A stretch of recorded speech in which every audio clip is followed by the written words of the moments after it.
This broadcast of In Focus is being made possible through the support of Reed Health. Reed Health, right beside you.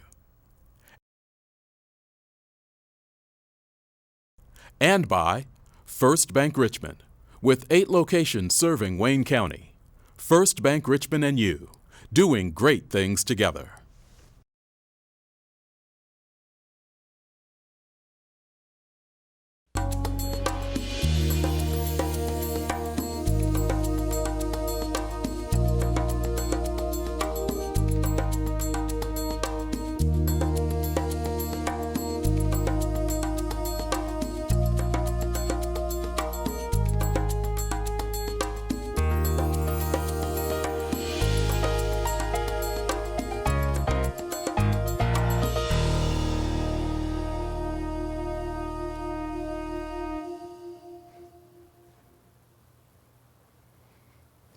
Good evening and welcome to this edition of In Focus on Whitewater Community Television's WCTV Channel 11.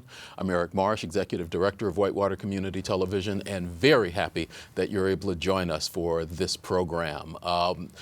Haven't had to do this for a year, but a new year has turned on us, so I have to ask, are you registered to vote? We are beginning the first of a 3-year cycle of elections. Almost half of our Wayne County government offices are up for election this year, as well as your District 6 congressional race. There'll be a race for your state senator. So please, we'll ask you now and we'll remind you, make sure that you are registered to vote. We will candidates are just starting to actually file for offices. That opened up yesterday on the 10th. That will go until February 9th, and after that point, we'll then know how many preliminary races that there are, primary races that there are going to be, and we'll figure out from there when our In Focus program will become In Focus Candidate Forums. We'll again work with our partners at the Wayne County Area Chamber of Commerce to bring you conversations with the candidates in contested races in the primary, and of course, we'll be here on primary and general election night, giving you a chance to find out what the results of the local races are. We're obviously everyone sitting here waiting to figure out what tomorrow morning's weather is going to bring to us, but we will keep you updated on all 3 of our channels, WGTV Channel 11, WETV Channel 20, and WCTV Channel 21, with any delays, closings, cancellations that may come about from the weather.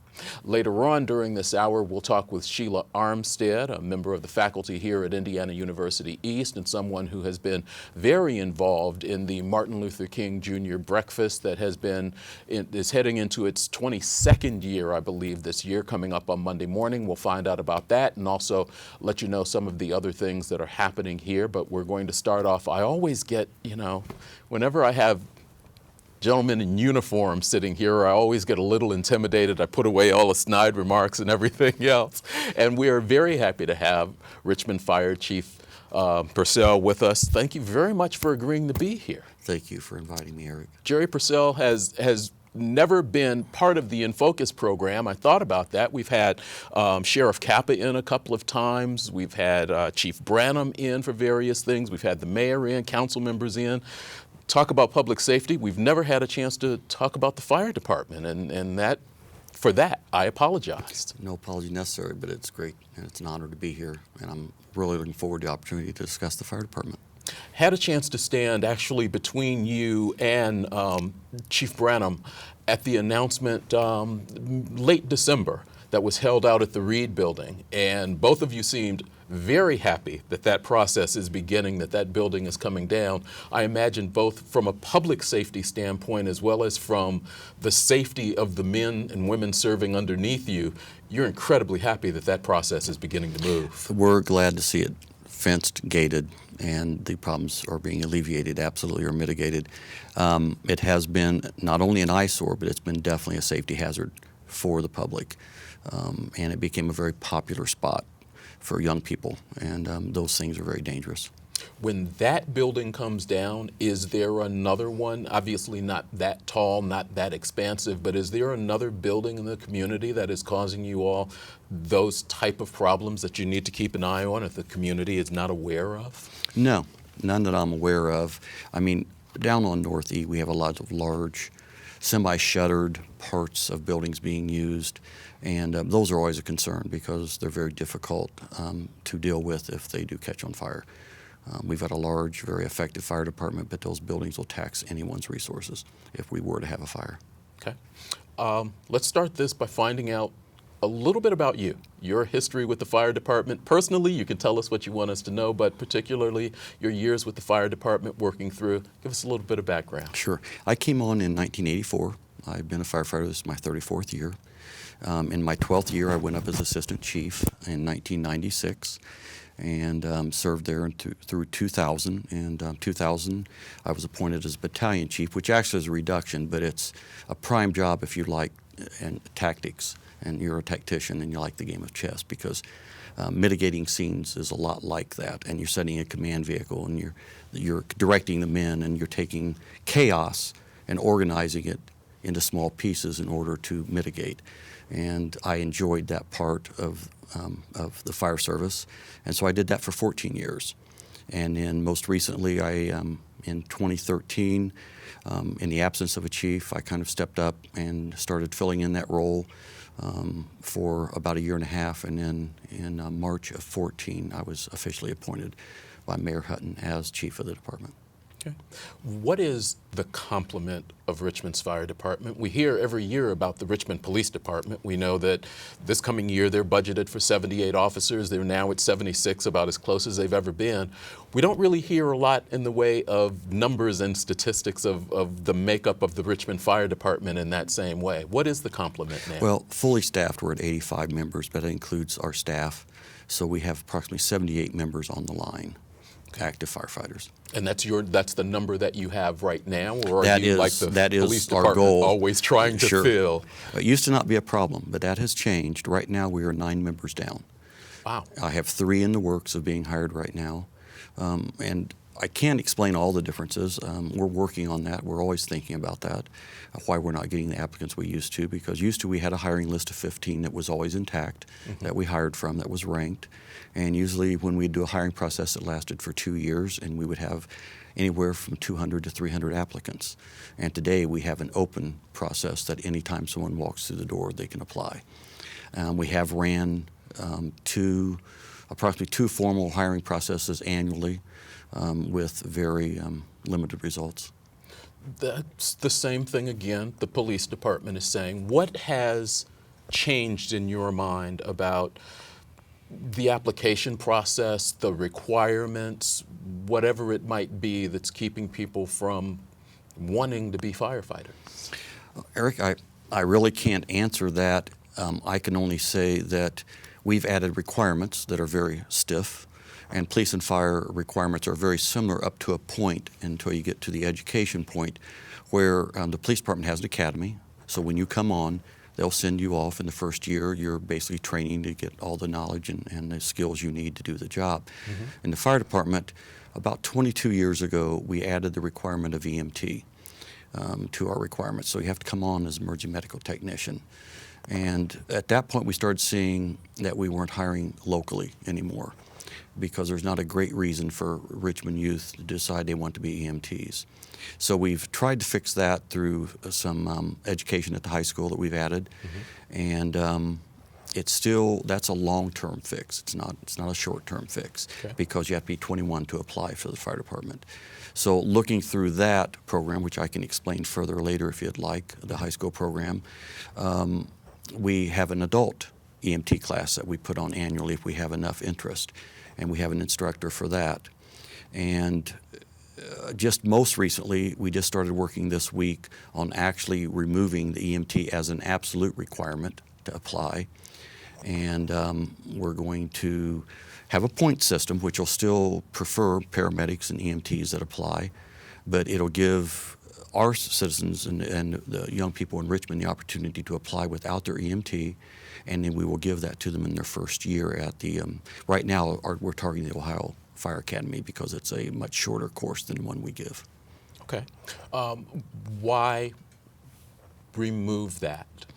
If it was put in 22 years ago, there was a reason for that at that time. Yes, because in order to fulfill our new mission, 22 years ago we started the plan toward moving into EMS. And that really started 34 years ago because in 1984 I was in the first class of EMTs for the Richmond Fire Department.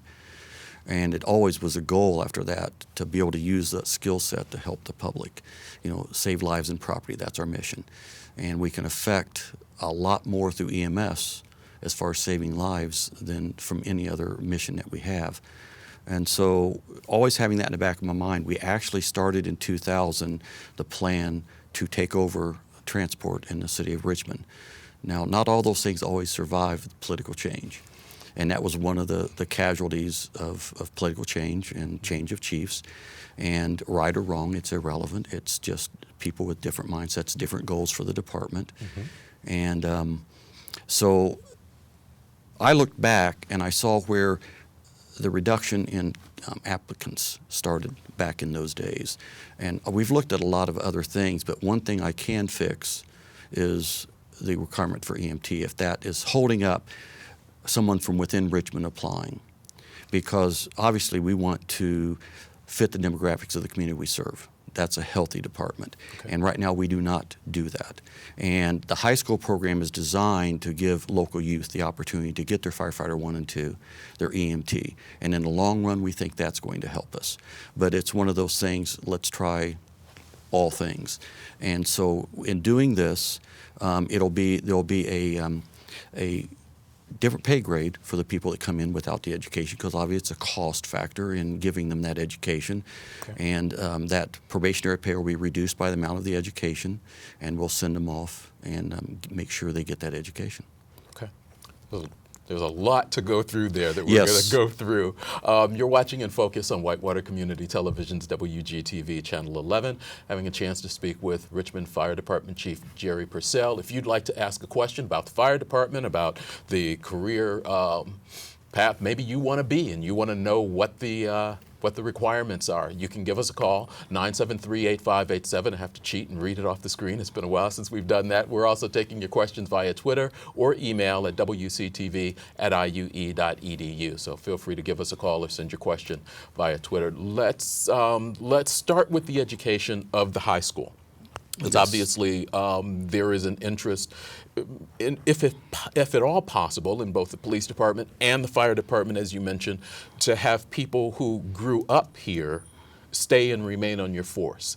Those people tend to generally care more about the community. They've got friends here, they've got family here.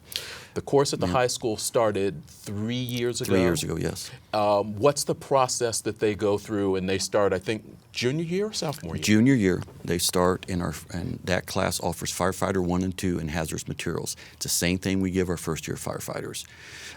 If they're successful in that year and they want to continue, the senior year we give them their EMT certification training.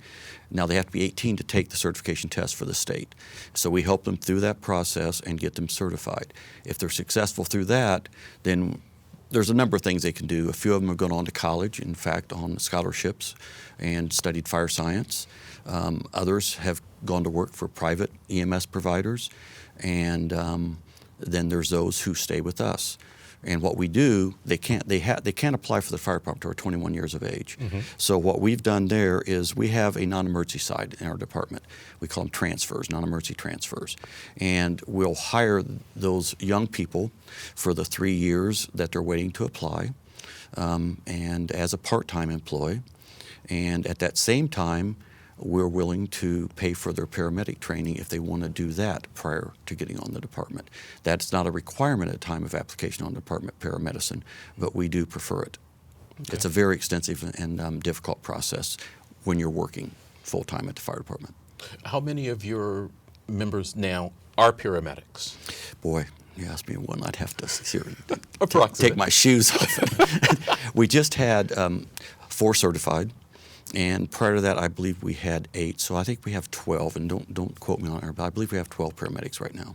That is a process that you just mentioned you're trying to change. You've just had a class graduate. I think we've got a picture of some of the folks that just came through that class. They looked tired when they were done. They looked incredibly happy when they were done. There were a number of, the picture of at the ceremony that was held actually in Indianapolis. There were a few other area fire departments represented, but who is this class through, and how did you select that group to work with? Well, at this time, applicants sign a agreement with us when they come on. If they're not paramedics, that within 5 years they have to become paramedics.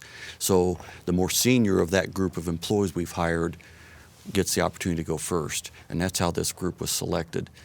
We sent 6 people to this class. We're going to reduce that to 2 a year because of a lot of things, but one of them is a massive overtime expense. Each member, it's about $40,000 to $45,000 in overtime per student. Wow. While on duty. And the other thing we're changing about that is we're going to limit their work hours to 56 hours a week, including the 16 hours that they're in class a week, and that goes on for 14 months. This class is going, you couldn't have figured that one out before? I wish I would have, but I just saw the stress it put on them and their families. And so, you know, we looked at that, and they were doing sometimes as many as 72 hours a week, and that's really not fair. Okay.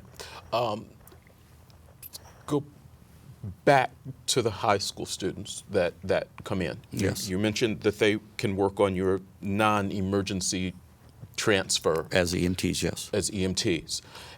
Is that service part of where you were getting pushback from some council members? Because when this came around, the fire department was going into the ambulance service.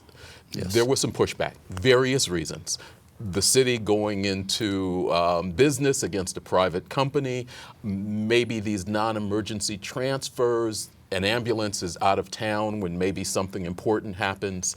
Was that part of what you were hearing and understanding? And for some of them, I think maybe the numbers didn't even add up. You're exactly right, and I think it's for a number of reasons. Some of it's philosophical, as you know. As you mentioned, some felt that we were moving into private business, and that we, as government, that we're expanding government. Being a person that has been educating myself and preparing for this since 1984, and having gone to the University of Maryland in their prep class for taking over EMS, et cetera, called Staff and Command EMS. I understand it very clearly. I understand the reasons why. But sometimes something we understand very well, we don't explain very well because we assume people know or people will get it. You know, and I think that part of the problem was my explanations were not in depth enough. But the philosophical differences on government, expansion of government, that's philosophical, and that's hard to change. But 90% of all EMS in this country is done by fire service. That's 90%. 90%. And this is what we thought was revolutionary in Richmond a few years back, or some people did, was actually that revolution took place in the late 50s and early 60s, starting in Miami-Dade, where emergency room doctors got with some firefighters and said, we're going to teach you some skills and give you some tools, because we understand if we can give initial care on the scenes that we can save a lot more lives. So this whole idea came from the coordination in Miami-Dade of a hospital and some dedicated firefighters, and that's where it all began, and that was in the late 50s and early 60s. So this transition took place to the 60s and 70s, drug on some into the 80s, and we just never took that road. And I think that it was so easy in my mind to see why we needed to be on that path. And it's the non-emergency side is odd to the fire service. Recently, the state union came in and audited what we're doing because there were some questions about that. And their report came back that it's not common, but everybody ought to look at this because it works. So even from the standpoint of the union, and the union helped us in the 2000s, the International Union out of Washington actually helped us develop our plan. So like I said, this is something that took place many, many years ago that we were just a little bit late getting into, and we had to kind of be pushed in the end. In 2010, we closed a firehouse. We were suffering a real bad economic time in Richmond, and we were struggling. And at that time, I was a battalion chief, and I wrote a position paper and presented at a staff meeting on why we looked in 2000 into this and why we needed to look at it again. And at that time, I was kind of given the green light to start moving forward with it again. So it was a long process for us. It's, as a department, once we even started, and it's been a long process for us to take on these roles. But, when people talk a lot about, they talk about money. Well, that conversation I was kind of drawn into. But we're not doing it because of money. We're doing it because we respond in 3.5 minutes. As opposed to being on scenes as first responders, sometimes for 6 to 10 minutes waiting for the private provider. That's not a life-saving service. Okay. 3.5 minutes is a life-saving service. And that's been acknowledged by the state when they awarded us ALS Provider of the Year in 2016, only 2 years into us taking over this service. We were named one of the top services in the state. We take it very seriously, and we're doing it, I think, in a very professional, life-saving manner. Talk a little bit about the history of firefighting a little bit here. Does it look, you mentioned that you closed a firehouse. Are you making less actual fire runs now than you did 15, 20 years ago? We're definitely fighting less fires than we did because of fire education through our prevention department, fire codes, new structures, etc. But we're probably responding about as much, which was about 900 to 1,000 runs a year when I came on the department in my first few years, and that has progressively gone up as we've taken on more and more in the role of EMS, to where this year we just broke over 10,000 runs. 10,000 runs? Yes. Okay. What is, beyond the numbers, talk about some of the advances, some of the changes in firefighting that you've seen take place. It's not as simple, obviously, as driving an engine up, pulling out a hose, and throwing enough water on it Yes. to make it go away. There's a science to this, and you mentioned that in the past. What changes, what things have evolved, and how has Richmond been able to keep up or not keep up with those advances? Well, and we'll touch on this later, I'm sure, but that's what Fire and Water 2017 was about, where we took the city officials and department heads, and we gave them a little bit of fire science class one night, and we fitted them in gear, and we took them into our live burn chambers. But one thing is the training is better, especially with our new training facility. Where is that? It's down in the 1700 block of South 8th. Okay. A dead end there runs into RP&L. We're right next to the RP&L property. And but the main things that have changed, when I came on, we had rubber boots that came up above our knees, and we had long coats, rubber covered coats, and a helmet. And it was plastic. It didn't have any real strong protective qualities like a helmet that you'd ride a motorcycle or whatever in. And that was it. And we had an SCBA, but it was one on a truck in a box in the back. You had a weight? Right. In a back compartment. SCBA, self-contained breathing apparatus. Okay. That wasn't mandatory, and it was in the back cabinet, and if you couldn't hang with the older guys, they'd tell you, we'll see you inside. Go, and that was kind of the attitude. And we have changed to mandatory self-contained breathing apparatus. They're built into the seats of every firefighter. The gear is now totally encapsulating that the men wear. It's a pair of bunker trousers, leather boots, and coats that come down that you're not exposed. You have a balaclava you wear, or a hood that comes up and around your mask. You have your SCBA mask, and now we have helmets that rival those of motorcycle riders or any other safety helmet that they wear. So they're totally encapsulated. The good about that is the exposure is much less for them because of the long-term effects of the fire chemicals that we're in.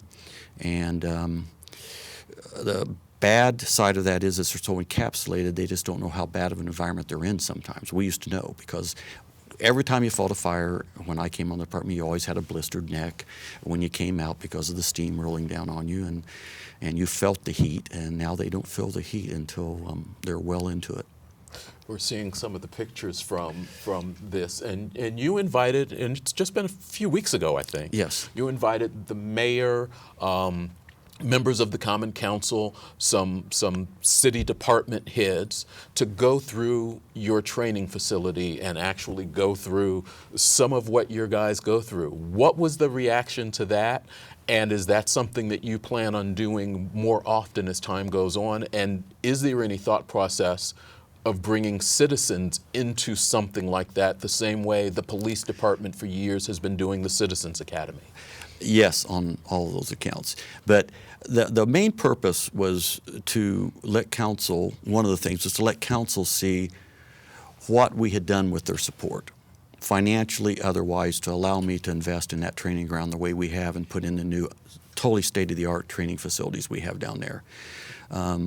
So that was part of it. I wanted to also give the other department heads the opportunity to see what we do, and vice versa. I want to see what they do. So when we're having staff meetings, department head meetings, we better understand each person's role. Mayor Snow has built a heck of a good team, and we've taken one class together. I think there's plans to do that again this year. So we're building real bonds between the department heads, and I think that's very important. Without the other department heads and the help of the street department, RP&L, et cetera, I would not have been able to do the things we've done and accomplished, because they've helped a lot in getting a lot of this stuff done at our training ground and at our fire stations. But yes, it was done for two reasons. One, we wanted to see what we do. We wanted to train them a little bit and get that experience, and the reaction was sheer excitement. The city attorney, AJ, went, and they said he had ninja moves in the flashover chamber because one of the flashovers came right at him. And they've kidded him about it ever since. But I would like to invite you to the next one, Eric. I think you would extremely enjoy it. But yes, we do plan on holding that annually. I'm sorry. The voice in my head said, only if we can figure out a way to get our camera in the room. Yes. Well, we have cameras, which we'll be glad to give you the footage of. We have three cameras that take the heat that we have all the time on our firefighters' helmets to build footage, so that we have a resource in the future in case we want to put videos together, et cetera, for the public. Okay.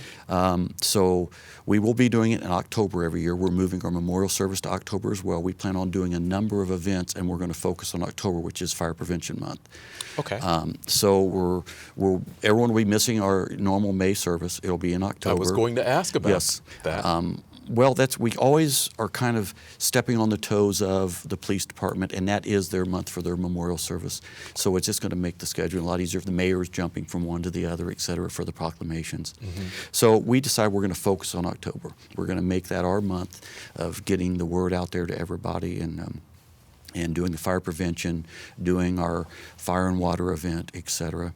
And as far as the public, we've got some ideas on that. It's very difficult to fit everyone in, because we've got to go through our reserve supply of turnout gear, our used stuff, and fit them in turnout gear that fits properly. And then we've got to fit their mask. The masks are actually fit test for each individual. There's different sizes, and they're assembled for that individual, very custom. So we have to go through those steps. So it'd be very difficult to do this in mass. So what we thought about is having a lottery for citizens. And they'll go online, that's kind of the way this is thinking right now, and they'll donate to their favorite charity, $10, to get in the lottery. What do you think? I like that. And then we will draw X number of citizens, and we will bring them in and train them with everyone, and it'll probably have to be a 2-day event. We are going to expand into some rope technical skills, such as rappelling, et cetera, from our technical squads, and some other areas that we're going to expand into in our Fire and Water 2018 this October. Okay. Talk a little bit about, you mentioned some of the squads. Talk about some of the specialties. Police have their SWAT team and other things. Are there things like that within the fire department? Dive team, I think I saw on your Facebook page. What are those? What's the training like, and how do your staff decide who wants to do that or how they get to do certain things? Well, it's voluntary at the moment. All things continue to change. We offer almost every technical skill set on our department. Some people have debated, well, at your size of department, do you really need to do that? Probably not absolutely. But I'm seeing with the younger generation, you have to keep them engaged. And one of the ways to keep them engaged is offer them the opportunity to specialize and to take the tech rescue. But we have a rope rescue team, we have a dive team, we have a swift water team, we have a hazardous material team, and we have a confined space team. So, and those are all technical rescue skills. Okay. Additional training obviously Yes. takes place. Tremendous All of amount. that done here? Yes. Well, I say all of it. To be on the teams, all the training has been done here. I offered the gentleman, one of the promises I made to our department in my first meeting with the men when I took over as chief was that in the future, if you want to go to a national or natural disaster somewhere in America, you'll be on the front lines. If you want to be, I'll make sure you get that training. And I have followed through with rope rescue training, confined space training, and brought it to Richmond. I don't know if people remember our guys on zip or rope lines between trees and the top of the parking garage and rappelling over the parking garage. That was all part of that class. Okay. Some members of Task Force 1 Indiana came in to teach that class for us. Hazard material team we've had for quite a while, but we've also this past couple of years offered tech classes in hazard materials to expand that team. Swiftwater team goes up to South Bend. That is kind of the key place for swiftwater training. I don't know if you remember, they had the Pan Am Games there, and at that time they put in the course for kayaking, and that is now a great place to train, and that's what they use that facility for swiftwater. And then we saw some training like that. It was up in South Bend a couple of years ago, yes. And saw a department from Chicago up there doing some training. Everyone from all over the country, they come and train there. It's highly recognized as the place to come for your swiftwater. And we'll have members go there this year. We have so many a year that go. And then recently, 2 of our members have gone to the Ohio Fire Academy and taken structural collapse and all the other tech rescue that's very difficult to get around here, and trained with Ohio Task Force 1, which is one of the most active task force in the nation as far as going to disasters all over the world. So we've had 2 members go train with them, and we hope to expand that. Nice. You've just added a couple of new engines. Wish I had some footage of them. What do these engines bring that, I assume they're replacing a couple of engines, or Yes. are these just being added to the fleet? What do these bring that were not part of what you had in your older engines? Okay. Well, first of all, they're replacing 20-year-old engines. That's... Is that a standard life for a fire engine? They were overdue. Okay. Frontline service, about 15 years is the plan. And and then about 5 years of reserve service. These trucks are done. When we pull them off the line, we will not be able to use them for reserve service. Okay. But just part of the casualties of the economic downturn that we went through, of having to be in service that long. But these trucks are what we would call a small rescue pumper, and that's by the design of the boxes. So that means that they will carry a light complement of rescue tools that we have not done in the past or designed the trucks for. These trucks carry 1,000 gallons of water because they're on the far north and far south end of the city, and they help the county a lot. So they carry a little bit more water than the central trucks that are mostly designed to work with our hydrants, because we have a tremendous water system in Richmond. But one of the also real good capabilities of these is that they can produce A or C class or A or B class foam upon demand. In other words, they have a foam tank built in them. Used to, if you wanted to do foam, we had a little apparatus you pulled out of the truck, and you put a 5-gallon can down, and you stuck a tube down in the can, and that's how you produce. Sounds high tech. Yeah. Oh yeah. That's how you produced foam, and that was only either you could do Class A or Class B. What's the difference, real quick, between? One is used as more of a wetting agent, the Class A. The Class B, but the Class A is more of a fuel to put a blanket on fuel fires, etc. It's a thicker, it's just proportioning, basically. Now, they had different compounds in the past, but there's a new foam called Foam Aid that can work as either, which is one of the reasons that we made the decision to move into this. So we've put a 60-gallon foam tank on the trucks, and it's just a matter of the engineer pulling a lever to produce foam and adjusting what percentage to make it A or B class. We'll use A for wetting down as wet water after we leave us, or we get ready to leave a scene on our overhaul and things like that. We'll use the Class B if we're fighting a fuel fire or a car fire. And what's good about Engine 4 is its first response in at the airport. So now we'll have foam capability instantly at the airport. And some of the tech parts of the truck is that it is a hotspot. So any device will be able to hit the hotspot within 300 foot of the truck, and so now we don't have to have the cards and the computers in the truck, et cetera. The computers all operate off that hotspot, and the members can also use their phones. And they use a lot of fire apps on their phones, actually, for getting addresses, et cetera, as it comes through dispatch. So that's one of the additions on this truck that's pretty neat. That and wireless communications within the truck with the new Dave Clark wireless systems. So the engineer, they'll wear them when they're away to the scene. They'll take them off on the scene except for the engineer, and he'll go out to the pump panels and he'll still remain in communications with everyone wirelessly. He doesn't have to plug in out at the pump panel. So that's just a few of the things. The trucks are state of the art, and one of the neat things about these trucks were our old trucks, the suspension, the chassis, everything on them was proprietary. Mm-hmm. And we had to order through a third party, and the parts get very expensive, so maintenance got very expensive. The new trucks are on a Spartan over-the-road chassis, and the parts are common to any over-the-road truck. So therefore, it should lower the long-term cost of maintenance on those trucks. Nice. We've got just a couple of minutes left, and I'm not going to get this right, so you're going to have to help me. We were talking before we went on the air about emergency medical service, I believe. Mm-hmm. And you were saying that, I was talking about the paramedics and about emergency medical service. You're saying you're teaching that here, and the fire department is registered as an educational facility for that? That's right. We can give credit for those classes, and our students do get college credit at the high school level for the classes we teach there. And yes, we have our own certification as a teaching facility. Nice. And then what's a step toward trying to, in the long run, we would like to attempt to be part of the Indiana Fire Training Academy system on the east side of the state. And that's a long-term goal, and you have to have those, and they're something I would like to see happen. How long a goal out are we looking? Is that 5-year, 10-year? Well, it would probably be 2 to 3, I'm hoping. We have met with the state fire marshal and have asked them to come down and inspect our facility, because they are going to name facilities around the state as state training, satellite facilities. Mm-hmm. And District 6 is the district that we're in, and it's the largest district in the state. And early on, we weren't real involved when they set up the districts and the training districts. So we did not receive any state money toward our training facilities.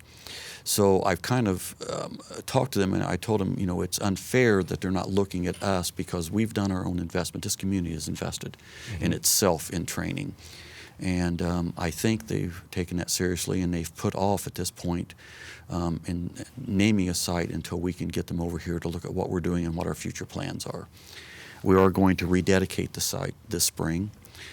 We have been doing work down there all fall and through the winter, and putting up some new fencing and electric gate. We're putting lights in down there right now. We're moving a hydrant in down there, so we have 2 water sources to meet NFPA standards.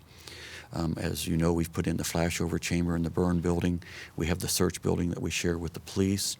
And we have the plans already drawn up to build a 100 by 60 to 75 PT facility down there for physical training, and a 3 classroom facility adjoined to that. We're right now trying to work and start a fundraiser for the classroom part. I believe that we can financially work our way through putting up the PT facility in the near future, because that's also going to house our CPAT equipment, where we're going to have our members annually repeat something similar to the CPAT that you have to pass to get on the department, so we can make sure that they keep their physical capabilities up, and if not, we can help them make sure they maintain them. If someone wants to be a firefighter, they're thinking about it, they've listened to you and they've gone, hey, the Richmond Fire Department sounds like it's pretty well up to date, ready to go. What do they need to know? For someone who's thinking about whether they want to or not, what are the 2 or 3 things you would tell them they need to be thinking about? Well, they need to think about the fact that if they want to come on, they need to make sure and stay on the right path. The problem is that we make mistakes as young people and make mistakes in our choices, and there's limits to how much we can accept of those mistakes before they come on the department.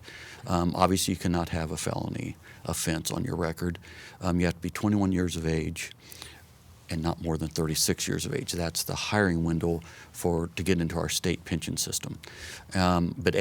Basically, right now it requires you become an EMT. As I told you earlier, we're changing that. But it requires a high school diploma. You come and you apply. Once you're chosen to go to the next step, you'll go for a background check, an in-walled test, which is a psychological evaluation. Based on that, then they will do a background check and a voice stress test. Once you get through that, then if you move past that, you'll move on to our state physical exam. Actually, there's an aptitude test in there before that, and you have to score 80% or higher in that aptitude test. But it's based on your ability to learn, not on what you've learned, which is an important key. Because there's always questions about the school system you came through, et cetera, and what you had the opportunity to learn. So what this does is actually has 4 hours of study in the morning, and in the afternoon you test on what you studied that morning. So it's testing your ability to learn. And once you get through that, then we send you for your state physical, which is a complete physical, psychological exam, eye exam, et cetera, in Indianapolis with Public Safety Medical. And if you pass that, then we offer you conditional employment. Wow. And then there's a year probation involved in that. But I was going to ask, from the time that they're hired to the time that they're fully ready to go. Yes. Well, we just had an applicant, and I wanted to say this because of your question, that when we asked him why he was looking at Richmond, because he's very highly qualified, and he said, because I've been reading about you in the paper and it seems like you're on the move. And he was excited about getting to be part of that. So that, I hope that's getting out there. And that's what I was saying about the tech rescue classes, et cetera, et cetera. It interests the young people to have those special skill sets and have the pride in those special skill sets. Chief Jerry Purcell of the Richmond Fire Department, thank you very much for coming in and spending some time with us. Thank you very much. I very much enjoyed talking to you.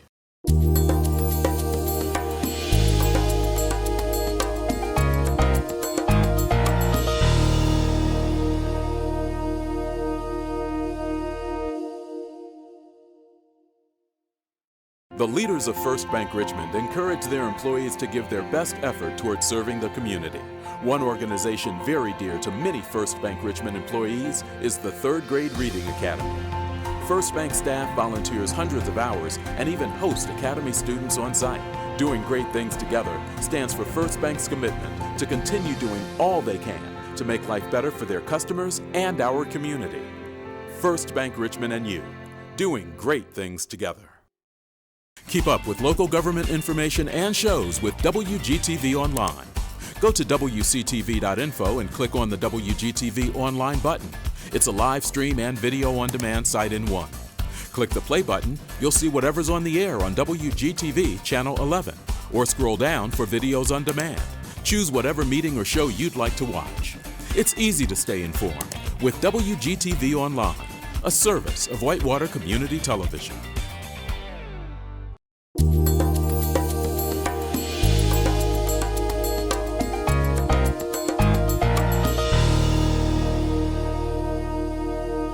Welcome back to In Focus on Whitewater Community Television's WGTV Channel 11. I'm Eric Marsh, Executive Director. Glad you're able to join us for this edition of In Focus. We have a chance to travel up the hill a little bit from the WCTV studio into Johnson Hall at Ivy Tech and talk to Chad Bolser, Chancellor of Ivy Tech Richmond. Absolutely. Thank you for spending some time with us. Thank you very much for coming to the friendly confines here at Johnson Hall. Where's the ivy on the walls? We are thrilled. The ivy is everywhere. It is everywhere. It will sneak up. It will come around you at all times. So don't sit still when you get up here. Okay, No. I won't. You are, and we've been hearing, and obviously I've had a chance to, over the last 2 years at least, hear Sue Ellspermann, the president of Ivy Tech, talk even before she had the job. And then when she was making her tour, she came around and she was talking about how things are going to change. Yeah. Some of that change is beginning to come about, I think. You all have been working on a strategic plan, trying to align your goals with some of what the state is doing, and now you're beginning to roll out some of that information. How has that process come about? Oh, it is a very exciting time to be a part of Ivy Tech. We have just launched our new strategic plan. I certainly understand that people looking and listening to this and watching may say, oh, a strategic plan. That's super exciting. I do think what it does is it casts out a vision for what we want in this college. The idea of our communities, your college. I mean, just think about what that says. And part of what the transition in this has been is to make Ivy Tech Community College be focused essentially right back to its roots, is what can we do for the communities that we serve in that place. And I think this strategic plan, a 5-year vision for what we are doing, speaks to that very specifically. And I think on our teams, what it has done for us locally on this, on our campus and in our service areas, is to say, okay, to answer the fundamental questions, what do we need to be doing to ensure that our workforce pipeline is filled? What do we need to do to fill that space educationally here? And I think we're beginning to see the answers of how we need to be in there and what our goals need to be in order to make that happen. And we know that that pipeline doesn't have as many people in it as it needs in this community or statewide. The state rolled out the Next Level Jobs Initiative, and this is a part of that. There are some specific numbers, there are some specific goals with this, and they don't sound like they're going to be easy to hit. Well, no, I think if you take a look at it immediately, the idea that we're going to have 50,000 credentials earned by 2023, that is a doubling of what we do annually at Ivy Tech currently. Now, I mean, I think when people say, boy, you know, strategic plans are really nice, and does it really push you forward into the next thing for your institution? This sounds like a push. I mean, this is a push. But here's the thing. We talk about goals that we have to meet. You know, goals that are nice to meet or that we would like to meet. Sure. This is a have to. And the reason that it's have to is because the state that we serve has to get to this number. The Lumina goal that the state of Indiana, when President Ellsworth was the lieutenant governor, adopted as a goal was 60% of our adult population would achieve a credential beyond high school, and that was 60% of our population. We're in the low 40s right now as a state. Now, why is that important? It's important because for us to continue the trajectory from an economic development standpoint, from a recruiting of businesses and manufacturing, for us to make sure that our wages that we earn continue to go up as a community, we know that we need to be and to earn those credentials. We are the place in which that happens for a large swath of our population. And we think that that's tremendously important. And that's why we said, look, it's not okay just to say, hey, we're going to raise it by 5% or 10%. We need to double it. And we need to double it so that that number of 60% can happen. If we don't do it, the state won't be able to achieve it. You all have the opportunity, I think, as an institution, because you are in so many regions, to actually kind of individualize this to your particular region. Is that true? That's exactly right. And I think we've talked about this before, that if President Ellsworth were to walk through that door right now and to come in and say, the first question she would ask, because it's on the tip of our tongue all the time, is what does your area need in order for us to be successful? What does the data tell you is available from a job perspective? What sectors are the most in need for you? So that we are not preparing students or offering opportunities that are not in line with our workforce needs. You said it best. In times of declining population and in areas of declining population, the one thing we can't do is waste time. Our margin for error is smaller than it was 20, 30 years ago. And so we have to ensure that the degrees, the credentials, the certifications are exactly in line with the employment opportunities here in this region. How do you match some of that? How do you take a look? The numbers are high. Sure. How do you look at the numbers that you need and strategically go after certain populations, individuals, whatever, in order to get this done? Well, the one thing that I think I have learned, and I think we all are naive when it comes to this subject. I think one of the things that we always think is, if we just run out here and give the right message, that there are thousands upon thousands of people just waiting to hear that message, and they're going to come flocking to our doors. That's not reality. And again, going back to people are employed, they have jobs, and we know that we have certain areas of specificity. We cannot just generally say, hey, come to Ivy Tech, come and get your degree, come and get this credential. We have to be really specific about what we're doing. So we target certain areas. We've talked about this, that maybe a place that we haven't done as good a job as we needed to in the last 5 years are incumbent workers. Those folks right now, do we make schedules and programs that are ready-made for someone that's working already 40 hours a week? I think we have parts of that, but maybe we're not as robust as we need to, because we know that the folks that are working now, that are making a living, that are working 40 hours in a manufacturing environment, they need a credential in order to take the next step in their career.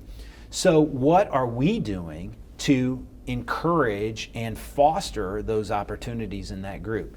Incumbent workers are a critical piece of this. You have underemployed or unemployed folks who right now are looking for the next step and the opportunity. What are we doing to encourage that group? Are we removing barriers in order for that to take place? And then I think the third area, and this is the critical piece, anywhere between 30 and 35% of all of our regional high school graduates walk out of the doors with a high school degree, but no plan of what's going to happen next. We'd love to say that number is going to be zero, but Eric, you and I know that we need to move the needle on that to say not 30, but 25 and 20. We need to make sure that every student, or as close to every student as possible, comes out of their high school with a plan on what to do next. And I think this falls in line with what's taking place state legislature in this session. Right. What state high school graduation requirements, everybody's talking about this. We just need to make sure that we're playing our part. Do you continue to partner stronger with the businesses in your area and really help put them in the high schools a little bit more? I would say this, that if anybody thinks that they can do this by themselves, we really naive, and we can't do it. IU East can't do it. Our businesses across it, none of us can achieve this independently. We have to work in concert. We have to go in and say, I think it was taboo before to go in and say, hey, this is our product here at the community college. Here's our 4-year partner. Here is our business opportunity. Because ultimately, we have to work on the workforce pipeline. So at the same time that we're talking about getting credentials, we're also talking about how to influence middle schoolers to expand their horizons about what they see and can feel and touch in their educational track. That's reality. Nothing's independent. We all have to work together. How do you make this real for people so that they understand that this isn't just a goal to get more people in school, to get 4-year degrees, to fill up the colleges? Yeah. That's the argument right now. Yeah, and I think this. I'm telling you, I think, in our little part of this, one of the real brilliant pieces of this, along with our 7 goals, is the workforce piece of this. Our goal is to raise median income in the service area that we provide. Now you think about what that says. That is a dramatic statement that says to our colleges, we're interested in getting folks completed, and we're interested in expanding our opportunities, and absolutely we want to increase our numbers. But our institution says one of the most important things that we're going to do is to graduate folks, to get them their credentials, and to raise their level of income. That's a huge lift for a community college. That's not big. Something that we take it's not a throwaway statement. It's what we are going to measure ourselves on, and we're going to work on that. And I think that's good news for our communities. If people want to find out a little bit more information, find out whether they're ready, how quickly is this ramping up, and everything's when can they ramping up move? right now. ivytech.edu is the best place to go to get all the information that we have. Obviously here on our campus, 966-2656, we are available anytime to talk to any of us. The strategic plan is online. It has a separate, it is a part of embedded into our website. It's a part of what we're doing. It also can connect you to all the statewide opportunities that are going on. If you are interested in education, if you are interested in taking the next step of your career, all of that is completely available to you with tons of opportunities. Our communities, your college, you can find it. It is a nice little pamphlet. It rolls out the 7 ideas that you have here. Yep. And I know that this is going to be big. Obviously, economic development and the workforce has been the conversation, particularly in this area for a while. So it's good to see a strong step being taken. No doubt about it. And we are passionate about making this happen in our area. Chad, thank you very much for having us up here. Appreciate the Ivy as a Cubs fan. Absolutely, absolutely. And we forgive you every time for being a Cubs fan. Well, gee, thanks. We'll talk to you again soon. I'm sure there'll be more information rolling out, and we'll be happy to have you back on In Focus. Sounds great. Thanks, Eric. Thanks for watching this episode of In Focus. Remember, if you're a not-for-profit organization has an event that you'd like the community to know about, feel free to send us a flyer to wctv@iue.edu. Please make sure we get it at least 2 weeks before the event. We want to have plenty of time to get it out there. This is Black History Month, and both IU East and Ivy Tech have events coming up. On Minorities in Athletics is part of a ongoing lecture series through IU East. That's taking place on February 22nd. Then on February 26th, there'll be a health discussion and mini clinic hosted by Twan Stoker, Director of Wellness and Services at Reed Health. Marshall, the movie, is going to be shown on Wednesday, February 21st at 6 p.m. in Stidham Auditorium. It's sponsored by the Office of Diversity and Inclusion, and once again, it's in honor of Black History Month. It's open to all students, faculty, staff, and their families at Ivy Tech. Some other things that are going on: Richmond Community Schools trying to get some information from you about what you think should be going on in the schools, and they continue to have the Planning Our Future community input meetings. Next one's coming up on Tuesday, February 20th at 11:30 a.m. That's going to be at Morrison Reeves Library. Then that evening at 6 p.m. in the cafeteria of the high school. This is your chance to talk to board members and administrators about what they need to be planning for. FAFSA is very important. Cash for College. You've got some dates here on the screen, the 22nd, the 25th of the month. Also heading into the next couple of months, you've got dates that you need to make sure you are aware of. So get that on your calendar. And also want to remind you that Veterans Writing Workshop of Richmond takes place. That's the second Saturday in each month. So get that on your calendar. It happens in room 912. That's in Uptown Richmond. Thanks for watching In Focus this week. Have a good evening.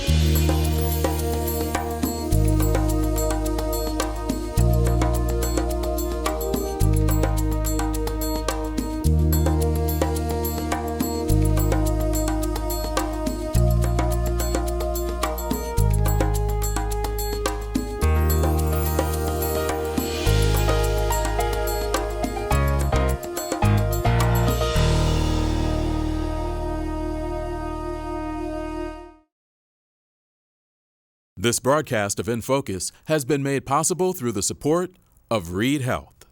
Reed Health, right beside you.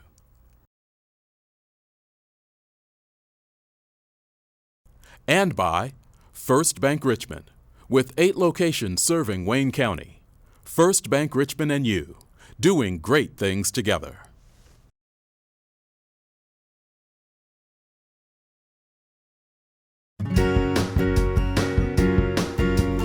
Hi, I'm Rachel Hughes, host of The Third Sector.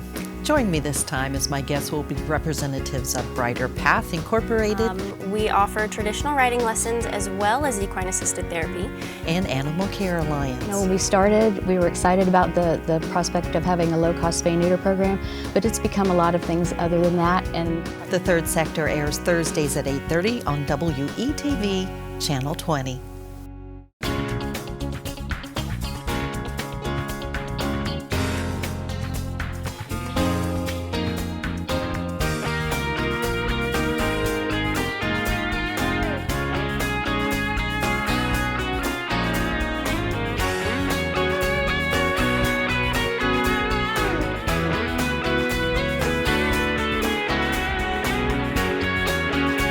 You are watching Whitewater Government Television, Channel 11.